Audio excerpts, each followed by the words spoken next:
Ini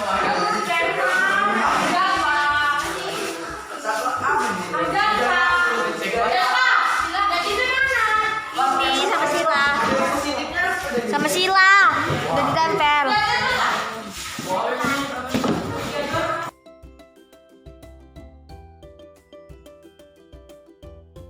Warahmatullahi wabarakatuh. Yang saya hormati Bapak Kepala Sekolah SMP Negeri 2 Longkip, yang saya hormati rekan-rekan guru SMP Negeri 2 Longkip. Alhamdulillahirrahmanirrahim. Wassalatu wassalamu ala asrofil anbiya'i wal mursalin wa ala alihi wa sahbihi ajmain, amma ba'du. Indonesia tanah airku, tanah tumpah darahku. Kedua, setelah portofolio itu dinyatakan lulus, Bapak Ibu akan mengikuti testing, baik itu potensi akademik dalam pembelajaran, di mana dua asesor nanti akan menilai calon guru penggerak.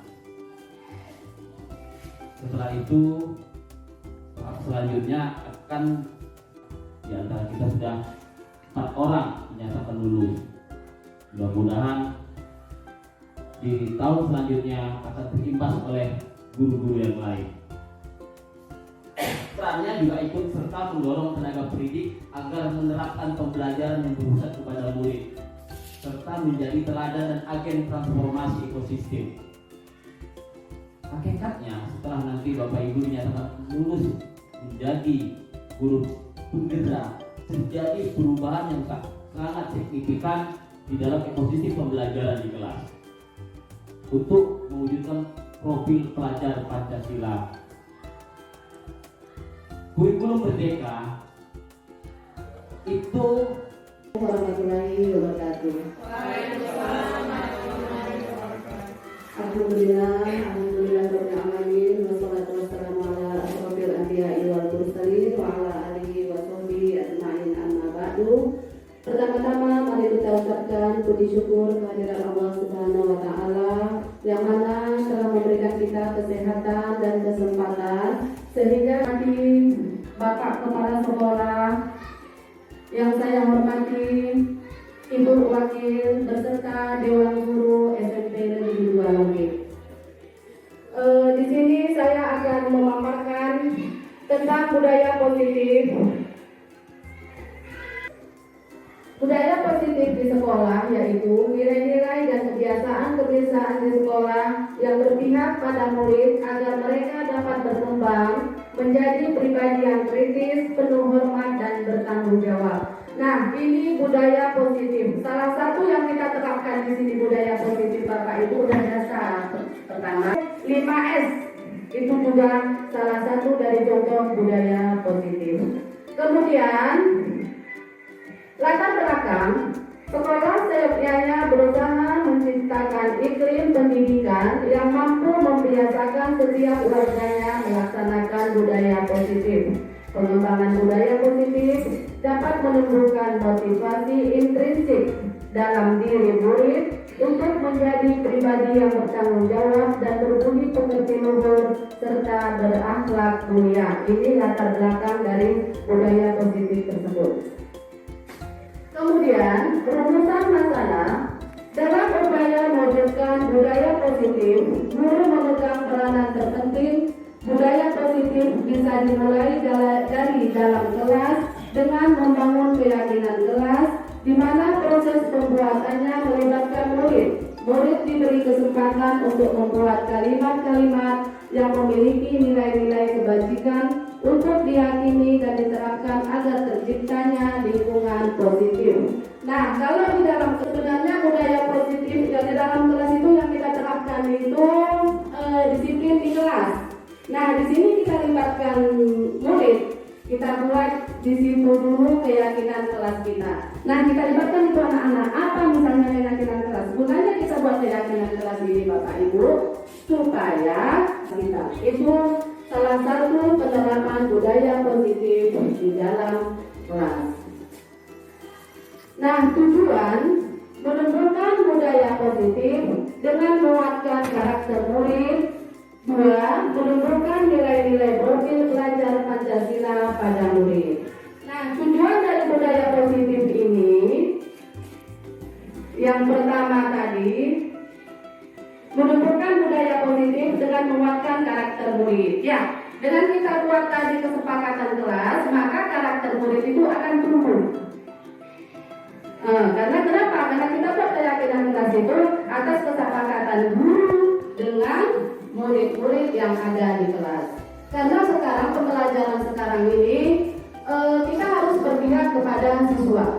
Bukan kayak dulu lagi kita harus mengejar target Bapak Ibu. Nah, pada anak didik kita nyaman mereka dalam belajar di kelas pada saat pembelajaran. Kemudian menumbuhkan nilai-nilai profil pelajar Pancasila pada murid. Itu tadi dengan kita buat keyakinan kelas, maka adab mereka pasti ada. Tidak lagi ada keributan, tidak ada lagi kecekcokan di dalam kelas, sehingga penguasaan kelas itu dapat oleh kita sebagai pengajar. Kemudian konsep inti budaya positif. Pertama, perubahan paradigma stimulus respon. Yang kedua, konsep disiplin positif. Yang ketiga, keyakinan kelas. 4. Pemenuhan 5 kebutuhan dasar manusia. Yang kelima, posisi kontrol. Dan yang keenam, segitiga restitusi. Ini dia konsep inti budaya positif tersebut. Inti budaya positif tersebut. Kemudian pelajaran dengan paradigma baru. Menurut filosofi pendidikan Ki Hajar Dewantara, bukan tabula rasa. Kemudian semua anak terlahir dengan bakat masing-masing. Budi pekerti, tugas guru menuntut bakat tersebut agar anak tumbuh dengan selamat dan bahagia. Guru ibarat petani, anak ibarat biji jagung. Kodrat alam dan kodrat zaman berpihak pada anak. Nah, di sini bukan anak terlahir dengan bakat masing-masing. Anak itu sebenarnya lahirnya itu udah ada bakat di dalam tubuhnya masing-masing yang unik. Jadi kita itu hanya tugas kita menuntun, mengarahkan anak itu. Ada misalnya di dalam kelas itu seperti itu. Ini nanti kita bahas kembali untuk mendalam ya Bapak Ibu. Kemudian budi pekerti. Budi pekerti ini akhlak, tabiat, tingkah laku. Tugas guru menuntun bakat tersebut agar anak-anak tumbuh dengan selamat dan bahagia. Nah, tugas kita menuntun, mengarahkan anak-anak. Makanya di sini kita guru ini adalah contoh suri tauladan bagi siswa kita. Kalau kita mau anak kita, nah guru ibarat petani dan anak ibarat biji jagung. Nah, ibaratnya kalau kita ini guru ibarat petani. Kalau seorang petani itu menanam padi, setelah ditanam tidak dirawat lagi itu padi, nggak dikasih pupuk, nggak dikasih ini, tumbuh nggak itu padi Bapak Ibu? Tumbuh, tetapi hasilnya tidak maksimal. Nah, setelah kita tanam, kalau kita sebagai petani, kita tanam itu, kita pupuk, kita rawat, kita bersihkan supaya hasilnya maksimal. Inilah diibaratkan guru ibarat petani, anak ibarat biji jagung. Kemudian kodrat alam dan kodrat zaman. Kita sesuaikan kodrat alam dan kodrat zaman. Kalau kodrat alam itu kemudian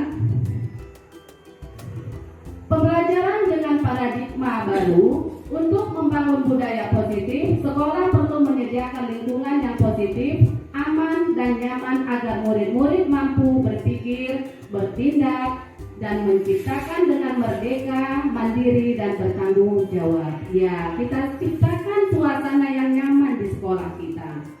Misalnya kita buat di masing-masing kelas itu kita buat pojok baca. Di perpustakaan kita buat pojok baca supaya anak-anak itu nyaman. Misalnya kita ciptakan suasana belajar yang nyaman, baik itu di kelas maupun di lingkungan sekolah atau di luar kelas. Kemudian, lazimnya disiplin dikaitkan dengan kontrol. Dalam hal ini, kontrol guru dalam menghadapi murid. Pembelajaran paradigma baru merupakan pembelajaran yang berorientasi pada penguatan kompetensi dan pengembangan karakter yang sesuai dengan nilai-nilai Pancasila, sehingga mampu menciptakan profil pelajar Pancasila. Pembelajaran paradigma baru memastikan praktik pembelajaran yang berpusat pada murid, yang mana setiap murid belajar sesuai dengan kebutuhan dan tahap perkembangannya. Pembelajaran paradigma baru dilakukan melalui kegiatan pembelajaran dalam kelas, intrakurikuler, dan di luar kelas atau ekstrakurikuler. Kebanyakan orang akan menghubungkan kata disiplin dengan kata tertib, teratur, dan kepatuhan pada peraturan. Kata disiplin juga sering dihubungkan dengan hukuman, padahal itu sungguh berbeda, karena belajar tentang disiplin positif tidak harus dengan memberi hukuman. Justru itu adalah salah satu alternatif terakhir dan bila perlu tidak digunakan sama sekali. Berarti hukuman di dalam kelas itu atau di lingkungan sekolah bila perlu dihapuskan. Kenapa? Kadang itu kebanyakan dampak negatif daripada positifnya. Nah, bila perlu kita anak-anak itu kita rangkul mereka. Ada masalahnya apa sebenarnya titik permasalahannya itu? Apakah itu dari ada masalah dari rumah sehingga terbawa dia ke sekolah? Ataupun di rumah dia ada tadi kurang tidur tadi malam sehingga terbawa ngantuk ke sekolah, sehingga bawaannya di sekolah itu tidur di kelas. Nah, hukuman ini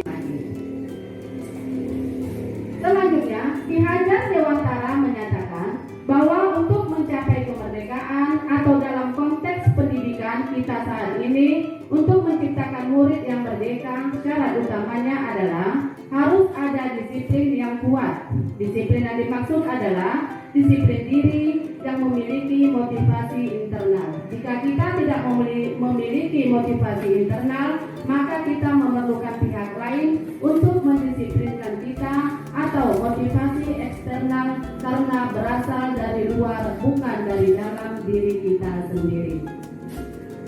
Ini dia tentang untuk menciptakan budaya positif yang merdeka menurut Ki Hajar Dewantara. Sebagai pendidik, tujuan kita adalah menciptakan anak-anak yang memiliki disiplin diri, sehingga mereka bisa berperilaku dengan mengacu pada nilai-nilai kebajikan universal dan memiliki motivasi intrinsik, bukan ekstrinsik. Keyakinan kelas. Nilai-nilai kebajikan universal yang disepakati secara tersirat dan tersurat, lepas dari latar belakang suku, negara, bahasa, maupun agama. Menurut Gosen 1998, suatu keyakinan akan lebih memotivasi seseorang dari dalam atau intrinsik, seseorang yang akan lebih bersemangat untuk menjalankan keyakinannya daripada hanya sekedar mengikuti serangkaian peraturan. Ini dia keyakinan kelas ya Bapak Ibu. Kemudian pembentukan keyakinan. Pertama, keyakinan kelas bersifat abstrak daripada peraturan yang lebih rinci dan konkret. Dan keyakinan kelas berupa persyaratan-persyaratan yang universal. Selanjutnya, persyaratan keyakinan kelas senantiasa dibuat dalam bentuk positif. Selanjutnya, keyakinan kelas hendaknya tidak terlalu banyak sehingga mudah diingat dan dipahami, ya yang tadi ya Bapak Ibu. Kemudian semua warga kelas sebaiknya ikut kontribusi dalam membuat keyakinan kelas lewat curah pendapat. Selanjutnya, bersedia meninjau kembali keyakinan kelas dari waktu ke waktu. Jadi keyakinan kelas ini boleh masing-masing guru memiliki keyakinan kelas. Ya kan Pak Agus? Iya. Dan itu boleh dirubah-rubah Bapak Ibu, kan? Kemudian masing-masing guru berbidang studi boleh membuat keyakinan kelas. Enggak mesti wali kelas yang membuat keyakinan kelas. Peraturan, selalu kembalikan buku ke tempatnya. Iya, sudah biasa. melakukan kekerasan, jangan berlari di kelas koridor. Keyakinan kelas nilai kebajikan yang dituju, tanggung jawab, menghormati orang lain dan diri sendiri. Keselamatan, menghormati orang lain, keselamatan, keamanan. Pertama, kita kasih kertas ke anak-anak. Nah, kita suruh anak-anak itu menulis apa maunya mereka. Ini kita cara penerapan kita membuat keyakinan kelas. Setelah itu kita tempelkan. Nah, di sini ada kami buat udah budaya positif tadi, yaitu 5S: senyum, salam, sapa, sopan, dan santun. 5 kebutuhan dasar manusia. Kapasitas untuk berubah ada di dalam diri kita. Jika kita dapat mengidentifikasi kebutuhan apa yang mendorong perilaku kita, maka perubahan perilaku positif dapat dimulai dengan mencari solusi untuk memenuhi kebutuhan tertentu dengan cara yang positif. Ini menurut Kloser. Posisi kontrol guru. Penghukum, membuat orang merasa bersalah, kemudian teman, monitor atau pemantau, dan manajer. Penghukum di sini ini 5 posisi kontrol guru, penghukum, patuh. Masalahnya ya sudah, nanti kita perbaiki sama-sama. Kemudian manajer. Apa yang kita yakini, kembali ke keyakinan kelas tadi yang sudah kita buat kesepakatan kelas tadi. Apakah kamu meyakininya? Kita tanya kembali ke anak-anak. Kenapa? Karena keyakinan kelas itu kita buat atas kesepakatan guru dan siswa di dalam kelas. Jika kamu meyakininya, apakah kamu bersedia memperbaikinya? Nah, setelah ada siswa kita misalnya melanggar dari salah satu keyakinan kelas yang kita buat seperti itu. Jika kamu memperbaiki ini, hal ini menunjukkan apa tentang dirimu. Kemudian, apa rencana kamu untuk memperbaiki hal ini? Ini posisi guru itu sebagai manajer di sini. Nah, tadi kalau penghukum itu tidak lagi ada, kemudian kita ini posisi kita sebagai teman, kemudian manajer bagi siswa kita. Nah, membuat orang merasa bersalah. Ibu sangat kecewa sekali dengan kamu. Gimana coba kalau orang tua kamu tahu kamu berbuat begini? Ini juga tidak boleh kita membuat siswa kita itu selalu merasa bersalah. Kenapa? Kemudian, apa rencana kamu untuk memperbaiki hal ini? Ini posisi guru itu sebagai manajer di sini. Nah, tadi kalau penghukum itu tidak lagi ada, kemudian kita ini posisi kita sebagai teman, kemudian manajer bagi siswa kita. Nah, membuat orang merasa bersalah. Ibu sangat kecewa sekali dengan kamu. Gimana coba kalau orang tua kamu tahu kamu berbuat begini? Ini juga tidak boleh kita membuat siswa kita itu selalu merasa bersalah. Kenapa? Bisa mengatakan mental anak-anak itu menjadi down. Ya, kita harus menjadi monitor atau pemantau. Peraturannya apa nak yang sudah kita buat kesepakatan kelas? Kemudian apa yang telah kamu lakukan? Kemudian sanksi atau konsekuensinya apa atas kesepakatan kelas atau keyakinan kelas yang sudah kita susun? Miskonsepsi tentang teori kontrol. Nah, ilusi guru mengontrol murid. Ya, di depan itu adalah murid, yang itu murid, yang di belakang guru. Kemudian ilusi bahwa semua penguatan positif, efektif, dan bermanfaat. Ilusi bahwa kritik dan membuat rasa bersalah mampu menguatkan karakter itu tadi. Jangan kita langsung mob anak-anak kita ketika mereka bersalah. Kita apa itu restitusi? Restitusi adalah proses menciptakan kondisi bagi murid untuk memperbaiki kesalahan mereka sehingga mereka bisa kembali pada kelompok mereka dengan karakter yang lebih kuat. Gosen 2004. Ini dia tujuan yang dimaksud dengan restitusi. Ciri restitusi. 1. Bukan untuk menebus kesalahan kesalahan, namun untuk belajar dari kesalahan yang tadi. Kemudian memperbaiki hubungan memperbaiki diri. Kita lihat kembali ke diri kita sebagai manajer atau sebagai guru. Kita lihat contoh kita pribadi kita ini sudah bagus belum contoh bagi siswa kita. Kemudian restitusi mencari kebutuhan dasar yang mendasari tindakan. Restitusi diri adalah cara yang paling baik untuk memperbaiki diri. Restitusi fokus pada karakter bukan tindakan. Kemudian restitusi fokus pada solusi. Restitusi mengembalikan murid yang berbuat salah pada kelompoknya. Segitiga restitusi. Kamu tentu punya alasan mengapa melakukan itu yang tadi.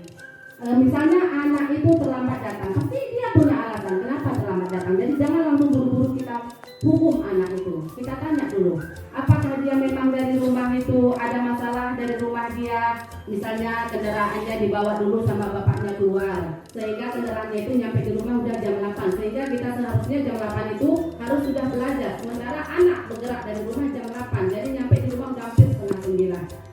Jangan langsung kita hukum, kita panggil, kita rangkul, kita tanya. Pasti ada alasan mengapa dia terlambat. Itu contoh kalau terlambat. Kemudian, apakah cara yang lebih efektif untuk mendapatkan apa yang kamu butuhkan? Ya, apa solusinya nak? Biar besok-besok kamu tidak terlambat lagi. Seperti itu Bapak Ibu. Ya, semoga bermanfaat. Ini dulu yang dapat saya dari saya sebagai apa ya Bapak Ibu pemaparan kalau ilmu itu ada sedikit kita sebarkan, bukan berarti kami yang TGP di sini lebih baik atau lebih pintar dari Bapak Ibu guru. Enggak, kita sama-sama belajar. Seperti ini dapat kami sedikit kami bagi-bagikan ilmu yang kami dapatkan kepada Bapak Ibu guru yang ada di sekolah ini. Wabillahi taufiq wal hidayah. Assalamualaikum warahmatullahi wabarakatuh. Waalaikumsalam.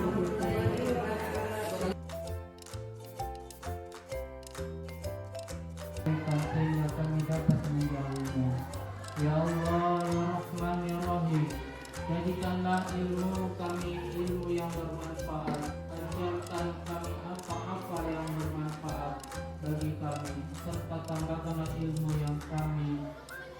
Segala puji hanya bagi Allah dalam setiap keadaan. Rabbana atina fid dunya hasanah wa fil akhirati hasanah wa qina adzabannar. Wa sallallahu ala sayyidina Muhammadin wa ala alihi wa sahbihi ajma'in. Subhana rabbika rabbil izzati ala mursalin.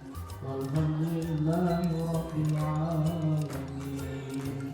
Assalamualaikum warahmatullahi wabarakatuh. Dengan diadakannya doa tadi sekaligus mengakhiri acara kita dalam penyebaran budaya positif CGP Angkatan 7. Maka acara diakhiri dengan wabillahi taufiq wal hidayah. Wassalamualaikum warahmatullahi wabarakatuh. Assalamualaikum warahmatullahi wabarakatuh. Saya Nika Puspita Dewi SPD dari SMP Negeri 2 Longkit. Setelah melihat pemaparan pengalaman budaya positif dari Ibu Nur Sa'diah Solin SPDI, saya merasa dalam menciptakan budaya positif di sekolah diperlukan kerjasama, kolaborasi, dan komunikasi yang efektif antara warga sekolah. Terima kasih. Wassalamualaikum warahmatullahi wabarakatuh.